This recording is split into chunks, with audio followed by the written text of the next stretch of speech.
Welcome back to my channel, everyone. Today I am here with the best books that I read in 2021. It is like, I know I say this, I feel like every single video, but it really genuinely might be like the darkest, gloomiest day that we've had this whole like fall and winter. So I have this light, I have all my blinds open, and I have my ring light. And this is still how dark it is. So I think I have 10. 1, 2, 3. Yeah, I have 10 of the best books that I read in 2021. And honestly, 2021 was maybe the worst reading year I've ever had. I read the most, and we'll like talk about that more in my like 2021 reading stats, reading wrap up video. But I read like 116. I think 116 books this year, which is like double as many as I read last year. So I read a lot, but I wasn't reading good things or having good luck, I guess, with these reads. So finding top 10, a lot of these are 4 stars. Not a lot of them are 5 stars, and you know, it's just one of those reading years. It sucked, and so it was actually harder to find. It was so easy. I'm also going to do a video on worst reads and disappointing reads separately, because I feel like those are 2 different things. And it was like, I was having trouble narrowing it down, like, oh, which 10 should I pick?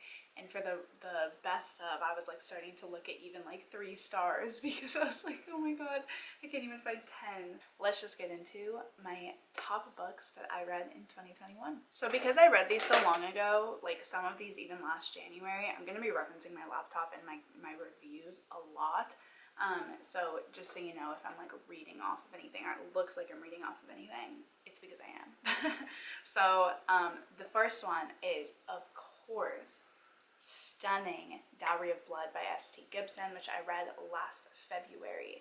This is a gothic, romantic, kind of dark retelling of Dracula's Bride, and it's about a female, male, male, female polycule relationship, which is super interesting. That's nothing I've ever personally read from before.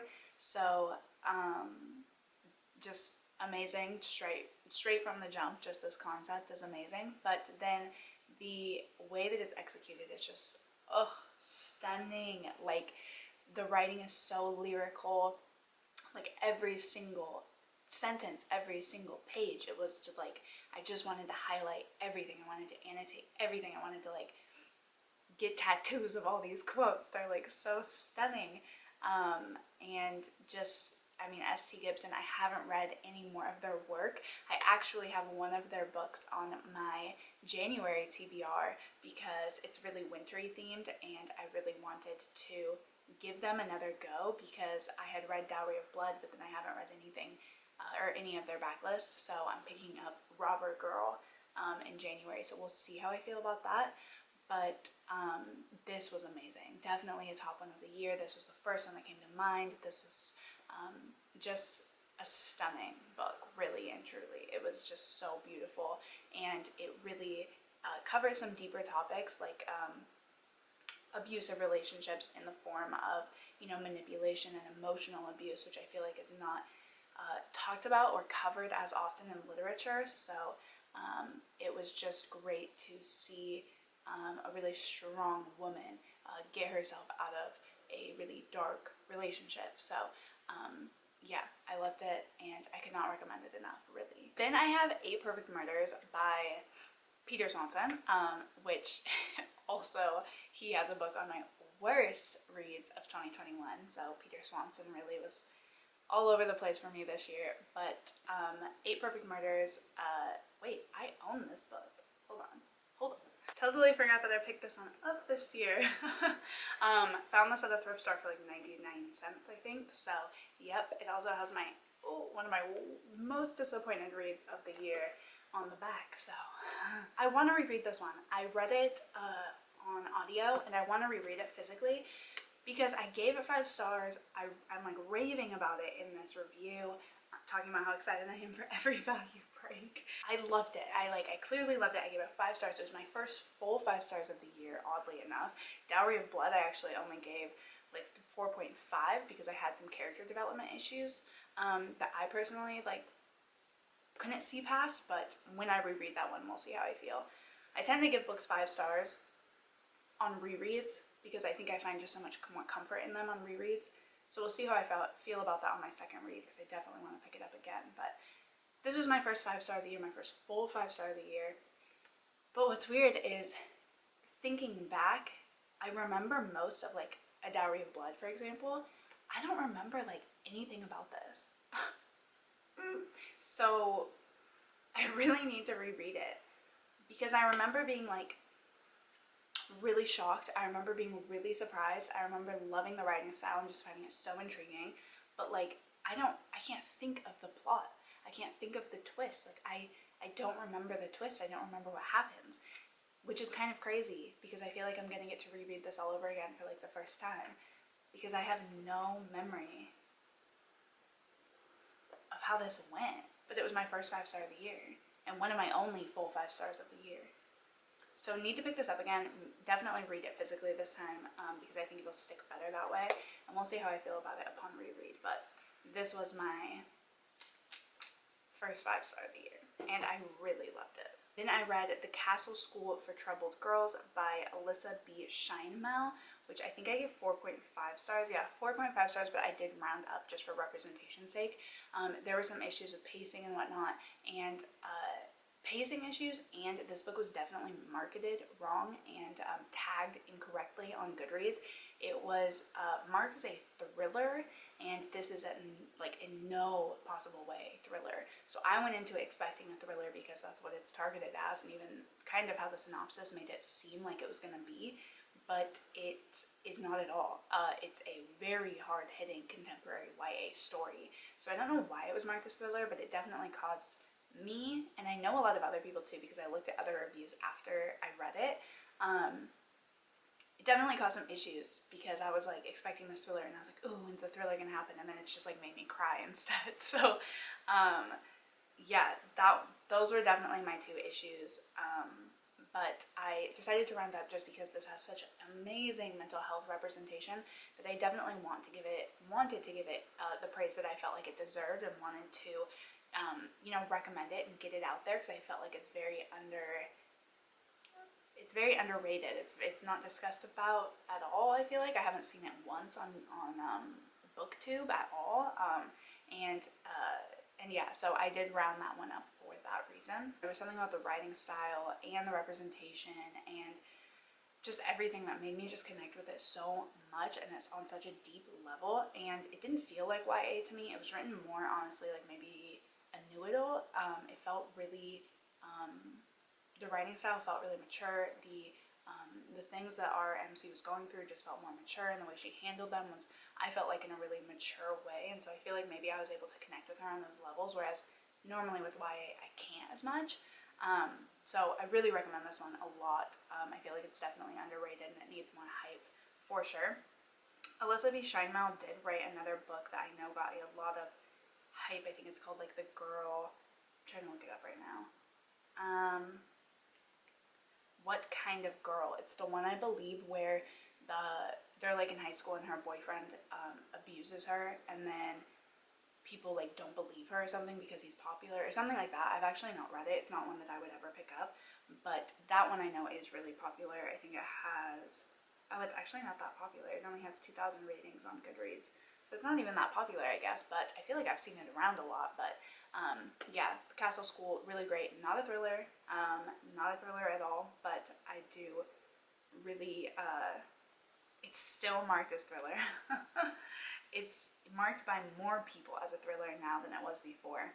It's marked as mystery thriller and thriller on Goodreads by 22 and 18 people respectively. That is ridiculous. This is not a thriller. Please know this is not a thriller. I'm telling you, I've read it. I loved it. It's not a thriller. Then we have my next 5-star of the year, and that is The Poppy and the Rose by Ashley Cowles. and this is a historical, it's dual timeline historical fiction, and I loved it. It's not historical fiction in the way that you would typically think. I've read other historical fiction since, because this made me think that I loved historical fiction. So I've picked up like 3 that I can think of other historical fictions this year, and most of them are huge disappointments, or even DNFs, some of them. So it's not really historical fiction in the way that you would typically think. There's one woman in 1912, Ava, who is aboard the Titanic, and it talks about her journey on the Titanic, which we know how that goes. So it's her journey on that.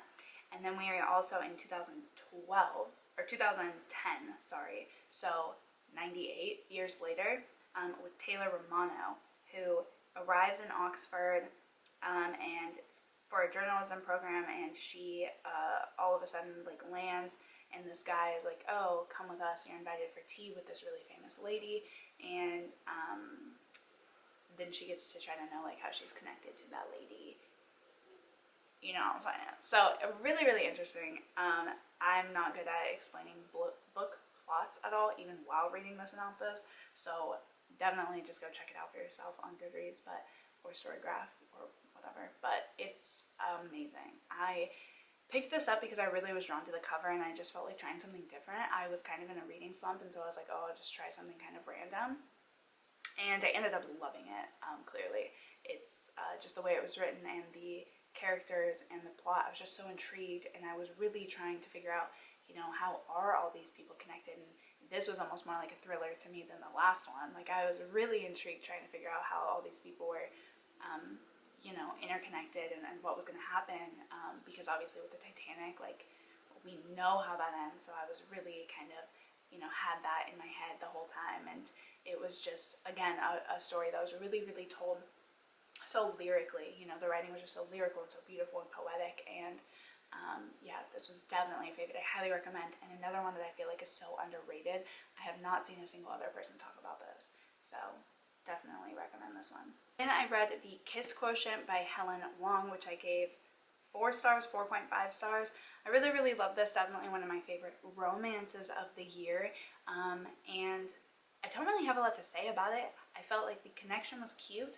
I really felt their chemistry. I liked what it had to say. I thought it was steamy without being, you know, too much. I thought it was cute without being too cheesy. Like, I just thought it was really just one of the most perfect romances I've read. And I loved the Asperger's representation in here. My little brother has Asperger's, and I'm always on the hunt for books that just, you know, have that sort of representation, because obviously I want to see that representation grow. As he does, I'd like to see him be able to see himself in stories like this. Not that I think this is a book he'd pick up, to be honest, but if he ever chose to, like, you know, it's nice just to be able to have that sort of representation. So it was really nice, and this is Own Voices Asperger's representation, so it was really interesting for me to read from that perspective, and maybe like learn a little bit about also how like my brother sees things, and like not romantically, obviously, he's 12, so not like that yet, but just, you know, how she feels about social interactions and stuff. It was just really interesting, and I actually learned a lot, and feel like I was able to have a lot more of an understanding kind of what he goes through day to day. So I just really liked it, and I appreciate the representation, and I just love the story and the characters. So and the whole concept is so funny too. So yes, definitely a favorite. This one is so popular though. So I don't really have a lot to say about it. I feel like that hasn't already been said, but I have not continued in the series. I know that a lot of people were really disappointed with the 3rd and final, I believe, book that was released in 2021, and I don't have anything to say about it yet because I haven't read it, but the first one I did love. Then I have Frankenstein by Junji Ito, which I gave 5 stars. I love Junji Ito. This was my first Junji Ito this ever, but I ended up reading 2 more stories by him, some of which were arcs, or one was an arc and one I picked up from the library. Censor was the arc, and the library one was, I think, one of his collections. I'm forgetting like the name though, but Frankenstein was 5 stars. It was such a great introduction into Junji Ito's work, and I just loved it. It's terrifying. His drawing style is not for the faint of heart, but I loved this take on Frankenstein, and it was just a really good introduction to his work and manga in general, because I actually haven't read that much manga in particular, so I loved it. I'm definitely always going to pick up any of his work in the future, and I'd love to get my hands on a physical copy of this, because I did read this one, I believe from the library as well, actually, on ebook, so yeah, this was amazing. I loved it. Then I have One Last Stop by Casey McQuiston, and this is a easy 5-star for me. I know that this one is a little bit polarizing, I feel like. I've never read Red, White, and Royal Blue, but that seems to have set up a lot of people to have super, super high expectations for One Last Stop. And from what I've seen, it seems like some people were a little bit disappointed with it, but I loved it. Maybe that's because I haven't read Red, White, and Royal Blue, so maybe my expectations were just kind of like, you know, regular, but I'm not quite sure. I loved it. I love the writing style, I love the romance, I love the concept. Again, one that's super, super popular, so I feel like nothing that I'm saying is anything that hasn't been said about it, but I really liked it. I think even more than the romance, I loved the found family elements. I think that I enjoyed that more than the romance, which maybe is saying something in itself even, but I just felt like it was really well-rounded. It didn't focus too much on the romance. It didn't focus too much on kind of this, kind of a little bit of like a sci-fi time travels, you know, parallel universe kind of thing. And it didn't focus too much on friendship and her, you know, growing into New York City and her life. It was a really good combination, a little sample platter, I guess, of everything, and I really, really liked that. Just everything about this book I really, really loved. The writing style was amazing and hilarious and cute and quotable, and I loved everything about it. And I will say, actually, I did listen to this on audio, and I had some problems with the audiobook, but I got an arc of it from NetGalley, and NetGalley, if you know, NetGalley's audiobooks are the worst. Something about the file just makes them terrible. They're really echoey. You can't really put them in anything more than like 1.5 speed, or it echoes like crazy. And even in just regular like 1 speed, just normal speed, they're so scratchy and terrible. But it wasn't just that. It was that the pauses like in between the chapters literally felt like they went on for like 2 minutes. And I don't know if that's something they've since fixed, because I did technically listen to an audio arc, so I don't know if that was something that they took into consideration and have since fixed, but it was terrible. It was so bad. Like each chapter, I'd be like waiting for like 2 minutes for the next one to start.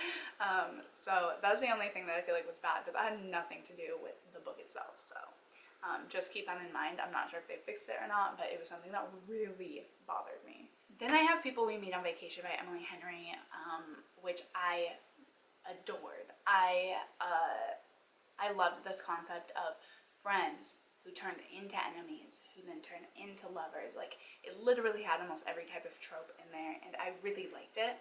I did feel like the romance was really believable. I did feel like the character development was really believable. This book just made me happy. It made me want to travel. It made me want to enjoy life more and be happier, and it was just such a heartwarming story. I felt like it just felt like a hug. It was so warm, and I really, really liked it. I will say I have since read, in 2021, I also read Beach Read, and that one I was not as big of a fan of at all, actually. I think I gave it 3 stars, which is fine, I guess, but you know, I definitely had higher expectations, but I just was really bored by that one. But I want to read People We Meet on Vacation again, because I feel like it has potential to be an all-time favorite, to be honest. But I was listening to it on audio, as I do literally 95, I would say, percent of what I read.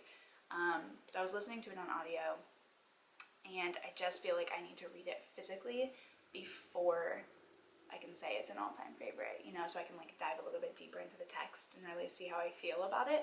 But I did really enjoy this one. It just felt so warm and cozy, and it's just such a comfort, I feel like. So that's that one. Then I have my other favorite thriller. So this was one of my favorite thrillers of the year, and my second is The Mother-in-Law by Sally Hepworth. I read this for a reading domestic thriller reading blog video that I did, and this one was kind of the only one that I came out of it with a positive attitude towards. so it's kind of my saving grace in that video, honestly. But I just really like this. I think the writing style was really good. I have yet to read other stories by Sally Hepworth, but there are a lot on my library. It has like almost all of her backlist, so I'm hoping to dive into more and see if I really like her writing style and if she's maybe an all-time favorite thriller writer, because I'm always on the hunt for those.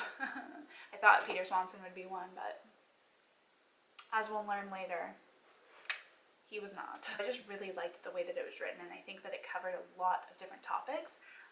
Not only that, but it was really unpredictable. I was really like, until the last second, I was really like, what is going on? Like, who did it? Why did they do it? What is happening? What's the motive? Like, I was super intrigued by this story, and obviously with a thriller, predictability isn't everything. You know, you can guess the ending of a thriller, but still have it be like a really, really good thriller. But for me, it's not going to be a 5-star. Like, unless I'm on the edge of my seat, super intrigued by the story and the characters and everything, it's not going to be a 5-star. And the characters were so multi-dimensional, and even the bad guy, if you will, I felt a lot of emotion towards and almost sympathy towards. And yeah, so I don't know, I just really liked it. I think that it was relatable in a sense, almost, as a thriller, which is kind of weird to say, but it was great. I highly recommend it. And then my last favorite of the year is Fools in Love, Fresh Twist on Romantic Tales, which is an anthology, believe it or not. I've never had an anthology on a favorites list ever. I've never rated an anthology higher than 3 stars ever. And this one I did only give 4 stars. My average rating was actually like 3.096, but I rounded up to 4 just for the sake of the collection as a whole and the concept of the collection. I'm such a sucker for cool concepts when it comes to anthologies, and this one is a look on, well, like it said, fresh twists on romantic tales. So each story is a different romance trope, and it's kind of a retelling or kind of twisting that romance trope into a different way. And I just thought it was an amazing concept, and I really enjoyed it overall. I kind of went back and forth. I wasn't going to include it in my favorites list, but I've never rated a anthology more than 3 stars, and even the 3-star ones were like, you know, more towards 2 stars, but I was rounding up for, you know, the sake of it. And this one was it was so good, and for someone who kind of has put off anthologies because I've had such bad experiences, for it to kind of change my mind about that, I just feel like it needs to be mentioned, because I think a lot of people are really going to love this anthology. There were obviously some that I really, really didn't like, but there were some that I absolutely loved, and there was only like 1 or 2, I think only 1 even, that I really didn't like. So that's pretty good in like 16 stories. But yeah, so I feel like it needed a mention, you know? So those were all of my favorite books that I read in 2021. I hope that you guys enjoyed this video. If you did, be sure to give it a big thumbs up and subscribe, and hit the bell so you're notified every time that I upload, because YouTube really hates creators nowadays, I swear. And be sure to leave me a comment what your favorite books were that you read in 2021. And give me some recommendations. I'm really trying to focus, like 2022, my reading is going to look a lot different, and I'm going to read a lot less, and I'm fine with that, but I'm hoping to read books that are really calling to me. In 2021, I definitely was just reading, I don't really know why, like I was just picking things up kind of randomly, but I think I'm going to let myself kind of mood read a little bit more, and I haven't like, so far, I haven't, like, you know, committed myself to any reading challenges yet, because those tend to really, like, kind of structure my reading, and I think I'm just going to do a little bit more mood reading. So I'm hoping to have a lot better reads in 2022, even if it means I read less. I'm hoping to read a little bit better, and find joy in it again, instead of just reading for the sake of it. So, yes, like I said, I hope you guys enjoyed this video, and I will see you in the next one. Bye.